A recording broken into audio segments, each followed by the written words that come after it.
Con su permiso, senador presidente, bienvenido, señor secretario de Educación, maestro Aurelio Nuño Mayer.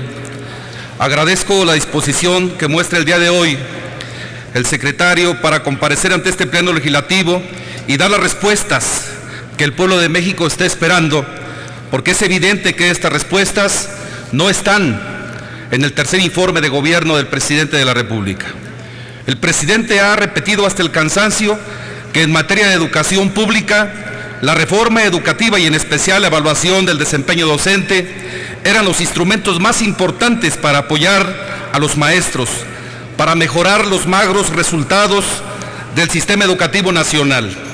No obstante, el informe carece en absoluto de indicadores cualitativos que permitan medir el grado de impacto que la evaluación de los docentes ha generado en relación con la calidad educativa, con la profesionalización docente, con el mejoramiento del proceso educativo y en general con el funcionamiento, organización y administración del sistema educativo nacional. Por el contrario, desde un enfoque meramente cuantitativo, el tercer informe presidencial se ha limitado a señalar que con la aplicación de la reforma educativa son muchos los maestros que han participado en concursos de ingreso y de promoción a cargos de dirección, supervisión y asesoría técnica. En el informe presentado se omite señalar los aspectos que para nosotros resultan más relevantes, como el alcance y resultado de los foros nacional y regionales y las acciones implementadas para la construcción de un nuevo modelo o del rediseño de un nuevo modelo educativo.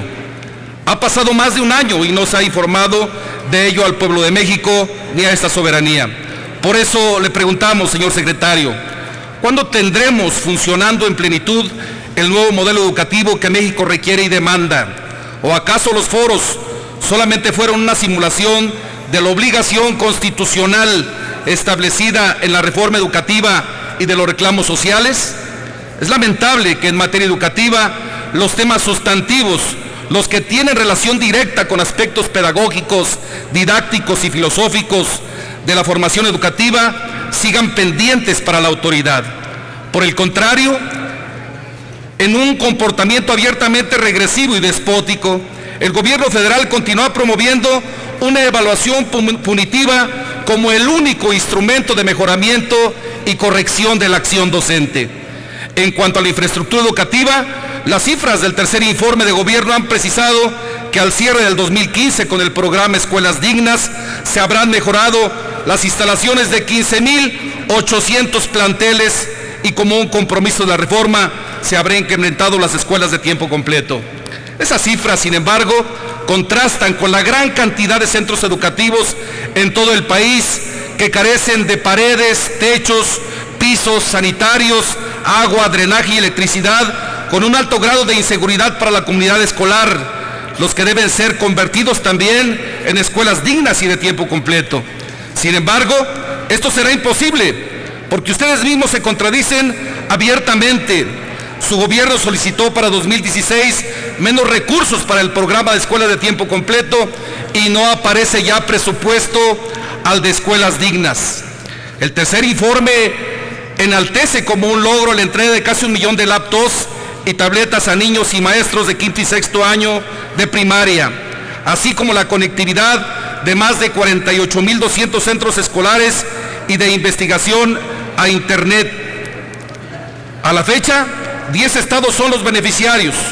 Nunca se informaron los criterios de selección.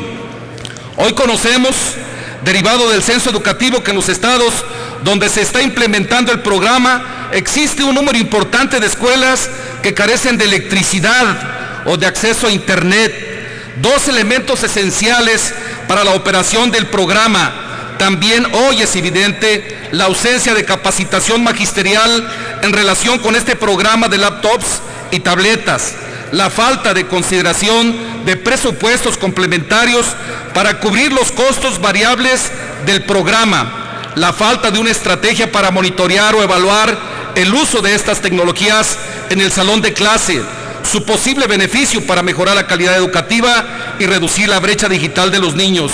Resultan carencias alarmantes que se han identificado en este programa, resultado de su evaluación por la Auditoría Superior de la Federación.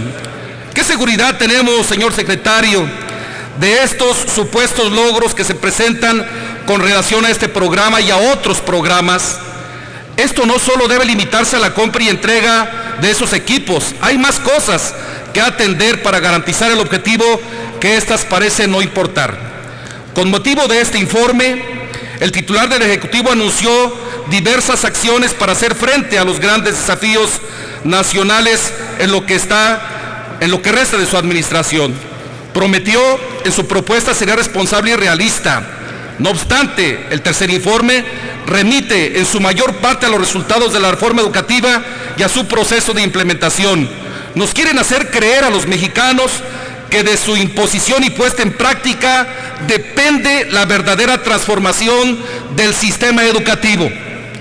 La reforma de la que ustedes nos hablan impulsa un modelo de memorización irreflexiva de conceptos preocupados por las pruebas, por los indicadores de la evaluación y por las estadísticas, nunca por la construcción efectiva de conocimientos pertinentes para cada ámbito educativo, ni mucho menos para formar ciudadanos. Esta reforma laboral y no educativa tiene un propósito muy claro: justificar el despido de miles de maestras y maestros sin responsabilidad para la autoridad, sin posibilidad de defensa, a pesar de la inconformidad manifiesta en los 2 últimos años por la imposición de esta reforma que no logra los consensos necesarios para su adecuada implementación. Las respuestas del gobierno no han variado, continúan limitando, castigando o satanizando las protestas sociales y las expresiones populares de descontento. Los resultados analizados en el documento del tercer informe evidencian el fracaso de la acción y función gubernamental en el sector educativo. Resaltan las bondades inexistentes de una reforma que no fue educativa y corroboran el propósito de encubrir su opacidad y deficiencias con el falso discurso de la calidad educativa. Esto, señor secretario, no solo es faltarle el respeto a los alumnos, a los maestros, a las maestras, a los padres de familia y a los actores del proceso educativo. Esto lo digo con todo respeto, pero de manera firme es burlarse del pueblo de México al hacerles creer que se está construyendo un camino que no existe, al hacernos pensar que las cosas van a cambiar cuando no existen evidencias cuantitativas ni cualitativas que puedan sustentarlo. Señor secretario, ¿cómo pretenden cambiar la realidad educativa del país con un presupuesto financiero deficitario para el año 2016? Con la opacidad del uso de los recursos de varios programas que carecen de información para evaluar su desempeño y que ha sido señalado tanto por la Auditoría Superior de la Federación como por organizaciones de la sociedad civil que evalúan dichos programas. Con programas con una cobertura de atención limitada, sobre todo en los niveles medio, superior y superior, o con indicadores escolares de deserción, reprobación, absorción y eficiencia terminal que nos siguen manteniendo en los últimos lugares de los países de la OCDE. ¿Qué respuesta tiene a la frustración de millones de adolescentes y jóvenes que no pueden continuar sus estudios porque el gobierno mexicano les ha dado la espalda? No hay vuelta de hoja.